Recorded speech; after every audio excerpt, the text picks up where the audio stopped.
What's up, everybody? Another fresh episode. I can't believe that an entire week has gone by. It has been a real one.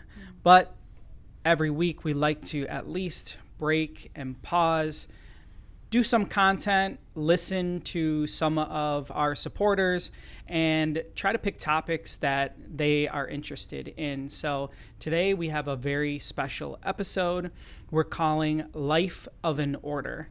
And with a special episode, I bring in an ultra special guest, Julia from our account management team. Julia, how you doing today? Good morning. I'm good. Good. Happy to be here. Just eating the frogs in the morning, right? We just got here, jumped right in. Like, Michelle's like, okay, line it up. Let's go. I'm ready. It's exciting. So this topic was brought to us from Trevor, who is an incredible road guy out there, in the semi trucks, at the events. And, what he said to me was like, hey, what I would really love is, an episode on, what is the life of an order? Because, from the road perspective, they really just like see, they see the box and product, it's like, here you go. Here they fell from China, They disappeared.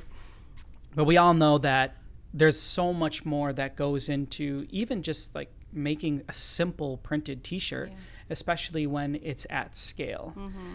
So I think, the way that we did the ink episode was we kind of broke them down first and then went into detail.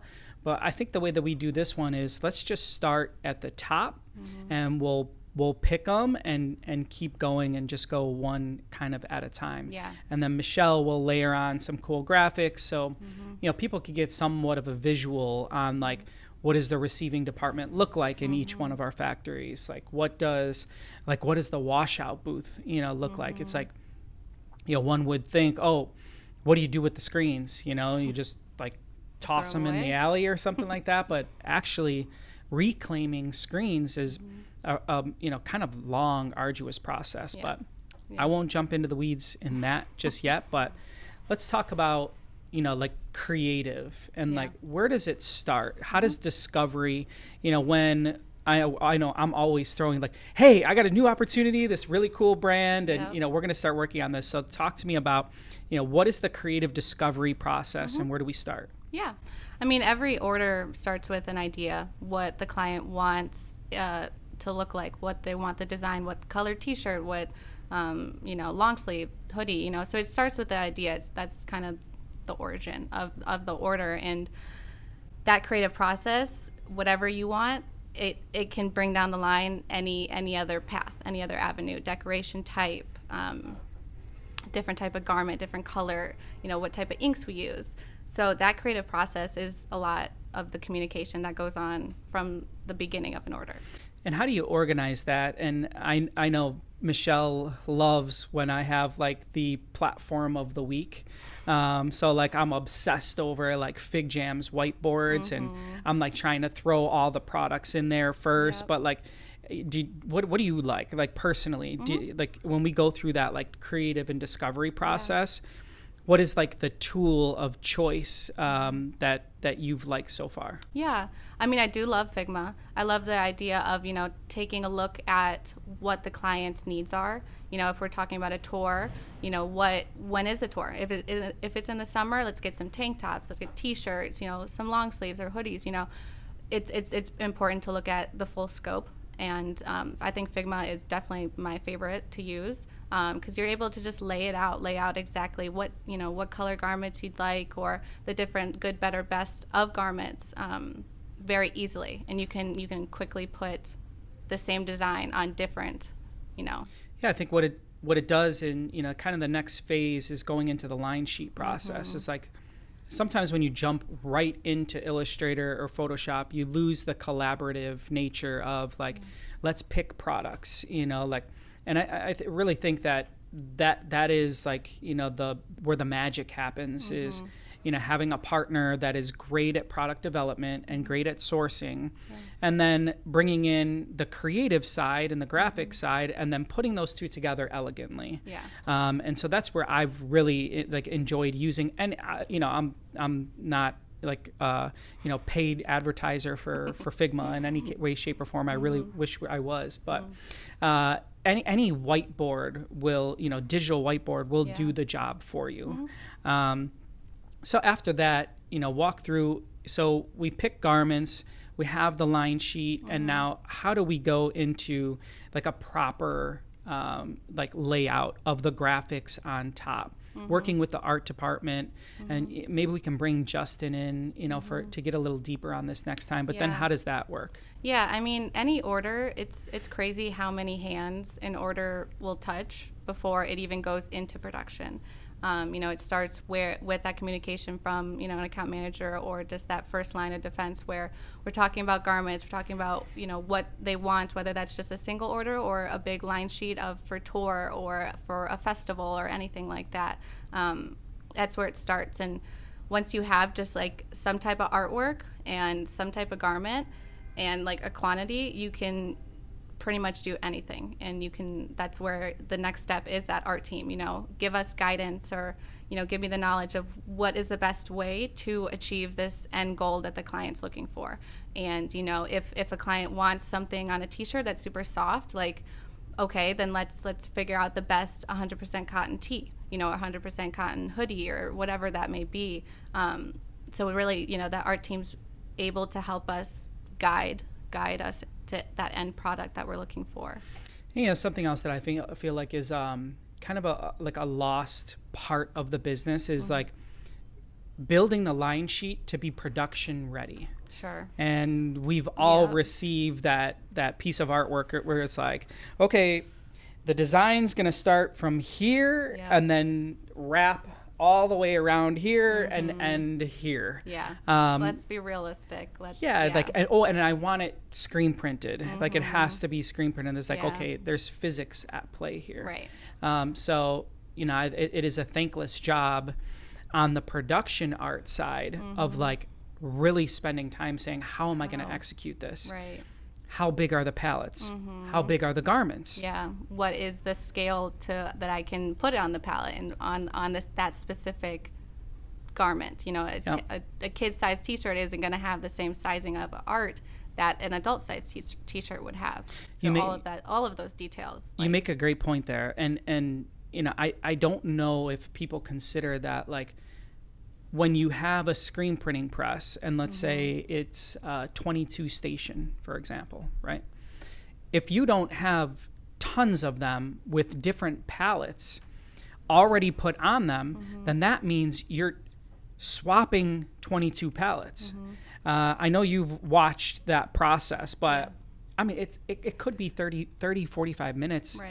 And yeah, sure, like, could you do it in 10 or whatever the case may be, but we know how the day goes, and now you have to pull those screens down and reset them up. It's the life of an order. Like, even just thinking about that, like, there is so many details that go into it, and so many departments, and the art, but even past that is like our darkroom, burning the screens, then the inks, mixing the inks. And I won't jump ahead to like everything we want to cover, but like even that is all before any garments hit the press. And, there's teams in place, and that's part of our value, is that we put value into every single department so that, the end goal, the end product is exactly what the client is looking for.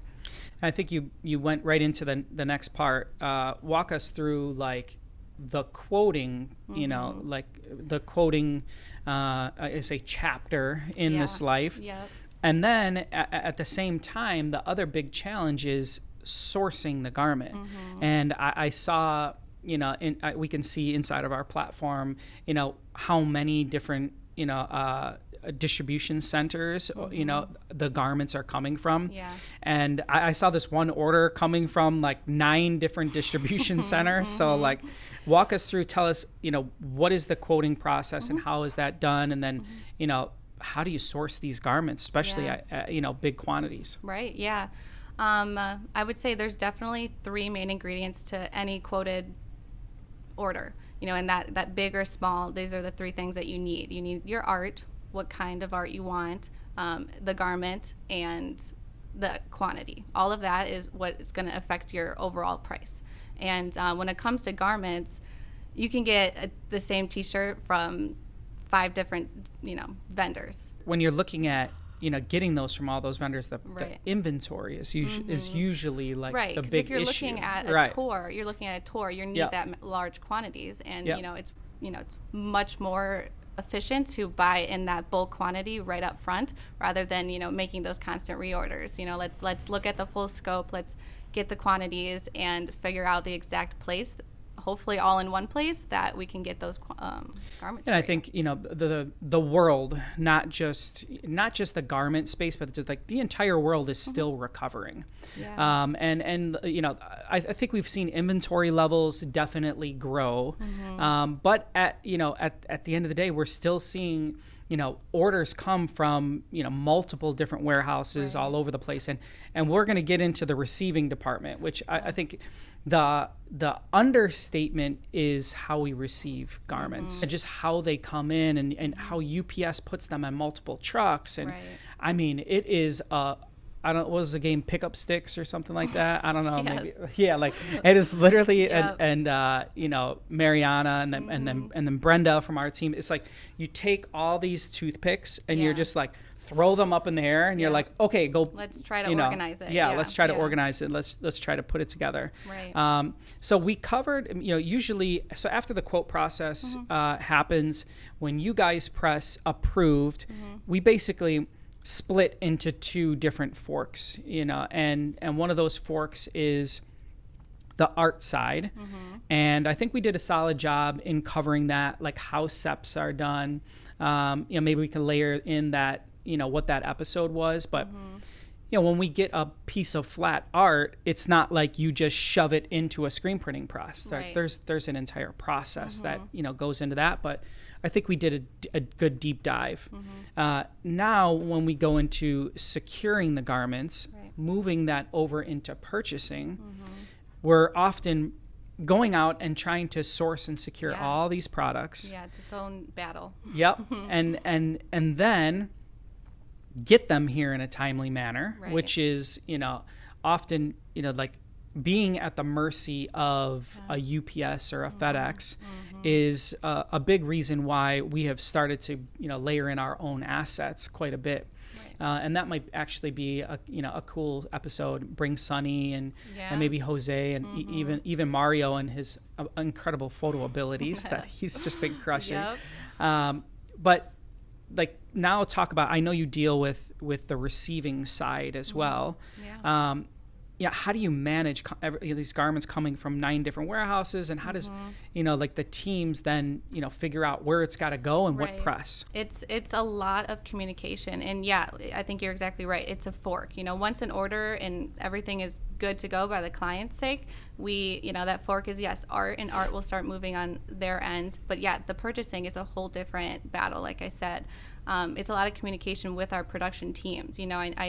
I need to know when we can schedule this production, and when our team needs the garments. That's kind of my first go-to question. If I can get garments here by Tuesday, like, can we print and ship by Thursday or something like that? So I mean, that is a factor in where we purchase the garments, and if we need to expedite shipping. Yep. Those are all the communication that's happening behind the scenes, that the client doesn't see, but is also a huge part of, like I said, getting that end goal, that hitting that ship date, keeping the client happy. Yeah, I know something that, that is always said is like, where is this box? And I'm always like, trying to walk around to the teams. And when somebody does say that, just go up to them and be like, listen, it's nothing personal, like it is always in such volume and so scattered all over the place. Totally. Like I mentioned,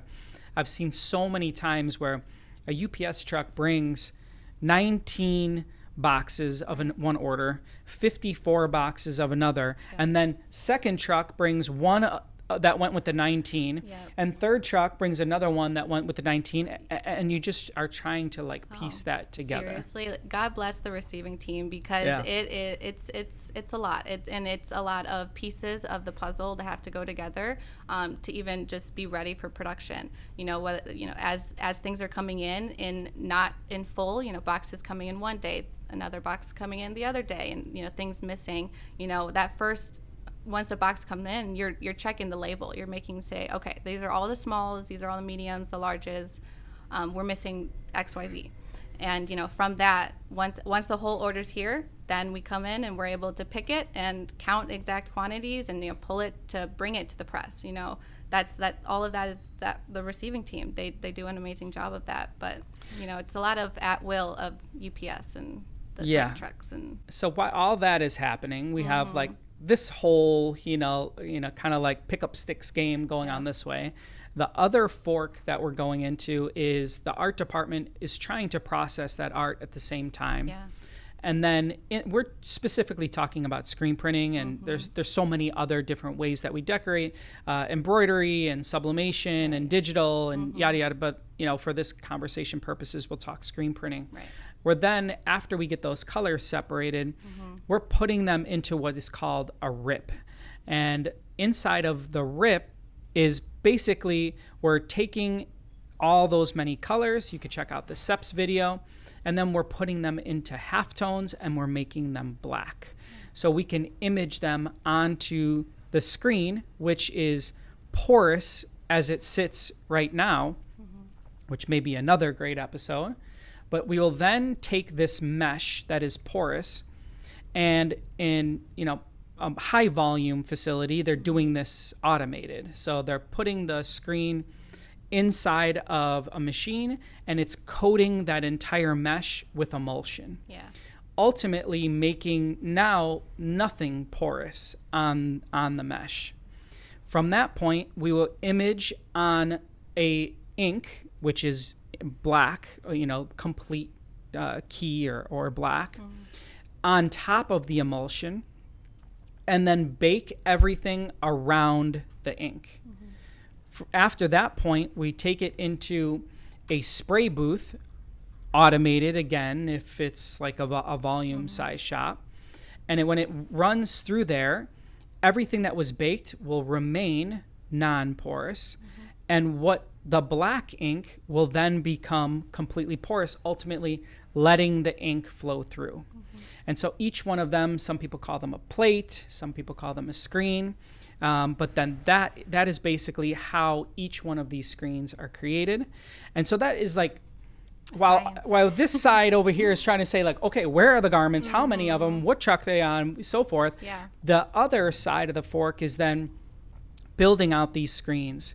And something else that I think would be cool to layer on is, okay, so we're making, in essence, hundreds of screens per day. Yeah. Now, where on earth do they go? What press gets these 9 screens? Yeah. And is it 9 screens? Is it 9 colors, or is it 10 colors? Are we missing a screen, and so forth? Yeah. So that's kind of like a ton of prep work, and we haven't even printed a single garment. This is all, and it's all happening at the same time. That's another crazy aspect of it. It's like there are so many moving parts. As a consumer, it just appears to you one day. Yeah. But like on the other side of what we see every day, it's just like a whole not circus. I want to say controlled orchestra. chaos. Yeah, exactly. Of just like system. Yeah, yeah, and like you think, okay, there's a ton that went into this already. We've not printed anything yet. Nope. And how many days are we in? Usually not a lot. No. Like this is all happening in 24 hours. That this is happening. So. Right. Adding another layer, that another ink term there. There you go. So at the same time, we branch off one more time, and now the ink is getting prepared. In many facilities, they mix ink from scratch. I know we do at all of our facilities. We mix everything from scratch. It's far more eco-friendly. We're not doing any waste. We can Pantone match perfectly, and we trust our teams better than somebody else in an ink room that isn't necessarily connected to the product. So we basically fork off again, and now we're preparing those inks. Yeah. And so in these 9 screens that we just burned, and then we made them porous when going through the machine to then spray them out. So those 9 screens then have to meet and be married to those inks. From that point, they're assigned to a press. Usually we know the press ahead of time. I'm sure most places have like a Joey Wizard. Right. Yeah. Right? In the time of art and garments, that person, that wizard is like assigning and scheduling, and so we know exactly where to go. And so the garments will then funnel in. They'll get what we call draped, which is onto, basically like a cart that is easy for pulling.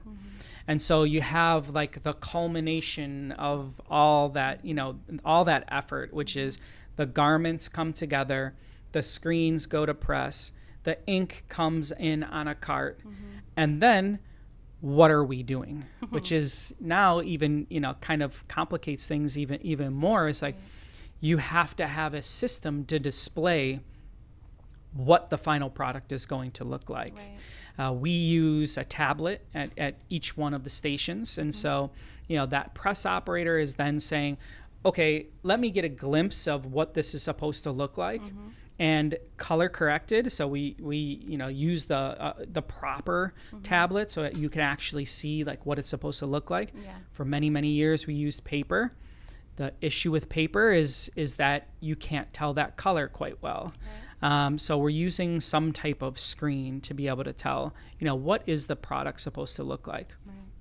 I think that's something that our art team does. It's an amazing factor, during that art process of sending a mock-up that's at scale, at the correct Pantone colors, exactly what it looks like, so that our team on press can see like everything that you're talking about, what the end goal is. Yeah, and like it's a little bit of magic when those colors come on top of each other. Like, I'm always kind of amazed of like, I see that tablet next to it, and then I watch them like, go look at it on, the actual palette, and I'm like, wow, that was like an essence of magic. Yeah. Like it just comes together.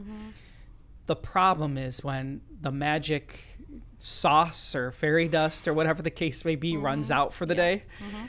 And if we're doing photorealistic especially, it's like the image on the screen looks nothing like the substrate.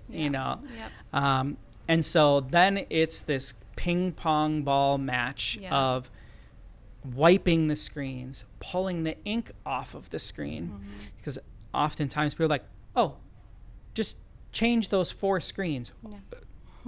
It's a lot that goes into it. It's a lot. Right? It's like starting over, and thankfully a lot of our, the larger at scale products, we have sampled and we've gone through all of the kinks, and that's what the sampling process is for. I know we've touched on that before. It's all the nitty gritty and the dirty work, so that hopefully that once we get to that day, we know exactly what's going to happen. That's also probably a good episode that we can bring Chris in on, like just like samples in a whole, like, I mean, even that process is just always incredible to watch. Yeah. So let's say now we have finally figured it out. We have the colors. Now we need to run production. Right. And I think, understanding how long it's going to run is another science and art form in its own. How fast should you run the screen or run the job? How fast should you run each squeegee? What squeegee should you even be using? There's a million different types of them. How many times the shirt itself needs to be touched?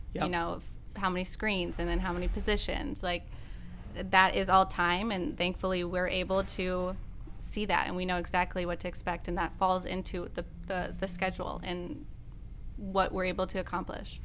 So once we're done, production has finished.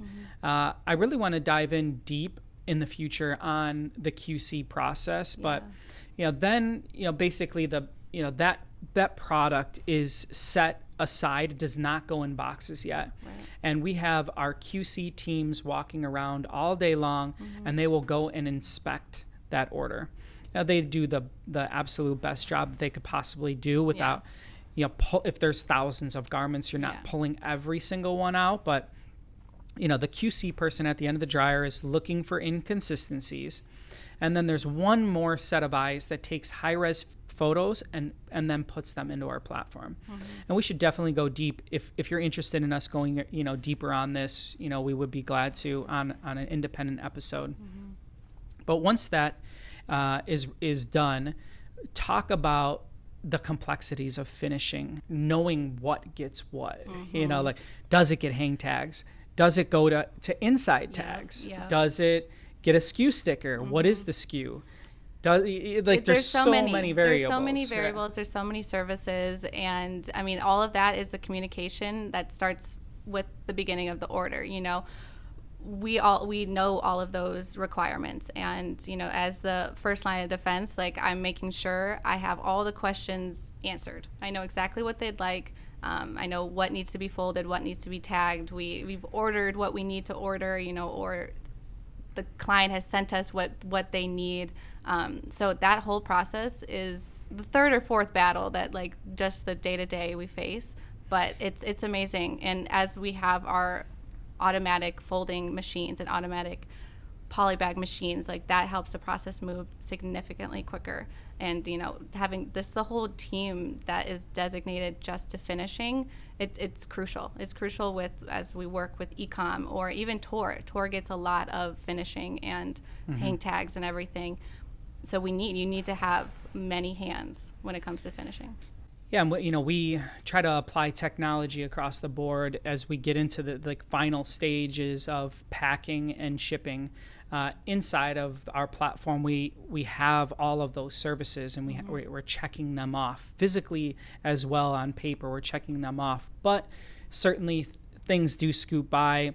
We can miss things, but it's the packing department that will then go through and do a final check. It's like another layer of QC. We're building all these the order's not done onion yet. layers here, like, to try and get it to the end. But the shipping department really is like the anchor of the organization, and they definitely have thankless jobs because it's usually very late in such a quick turn environment. When we may have only gotten the artwork that day or the day before, it's really up to the shipping team to pack and ensure that everything is there, and then get the labels on it, and as silly as it may sound, actually get it on that truck. And that includes, is the truck here? Has it gotten here? Has it not broken down? Scheduled, Has it been scheduled? Of course. And so that's kind of like the anchor, and having really, really strong. I'm not a runner. I think Carlo's probably out running or something like that today. But I believe the anchor, the last person. Are you a runner? No. Yeah, okay, you may Sorry, not know. No. The last person in the race is always the fastest or the strongest, and so having a shipping team that really is incredible, and they're boots on the ground. Like they're physically getting the product in the box with the packing teams, and then they're getting those labels on and getting it onto the press, and oftentimes having to shrink wrap and having to pallets and specifically palletize, split things apart, put things in pallets, shrink wrap them, and then cut the shrink wrap off and depalletize and repalletize it. And floor stock and split shipments, and you're right. I mean, it's a thankless last step. And you're right. I mean, sometimes the addresses come hours before it needs to ship, and but thankfully, once you have a team that is seasoned in those situations, we can still get the job done. Well, great. Thank you so much for joining me here. I think you did a decent job here. Thank for you. Trev, I hope I let us know. Did Julia knock this out of the park for us? Hopefully we are delivering some value. We try to break from the production and the quotes, and just spend a little bit of time. Takes us say 20 or 30 minutes to record this episode once a week, and try to drive value as best as we can out to the merch industry, and of course our good relationships that we have. If there's anything that we can do to help on training your teams, or just giving some hey, these are the things that happen. These are all the systems that come together.